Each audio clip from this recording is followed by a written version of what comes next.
Hey guys, in this video I'll show you how to make text appear one by one. Alright, let's begin. First, open your preferred browser and search for canva.com. After that, make sure that your account is signed in. Now, you will be redirected to the home page of your account where all of the recent projects will be displayed. Here, you can either open a recent project or create a new one. After that, your project will open up. Now, select the preferred text box and click on the animations feature at the top of the canvas. Inside this side menu, you will be able to select the preferred animation you like. If you scroll down, you will have this animation called Ascend. Simply click on it and the animation will be applied.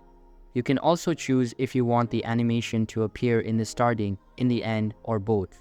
To increase or decrease the speed of text animation, just click and drag the slider to either side.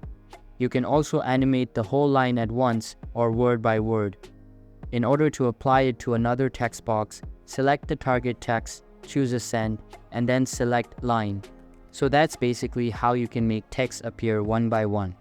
And that's it for this video. If you find this helpful, consider subscribing and giving this a big thumbs up. Thanks.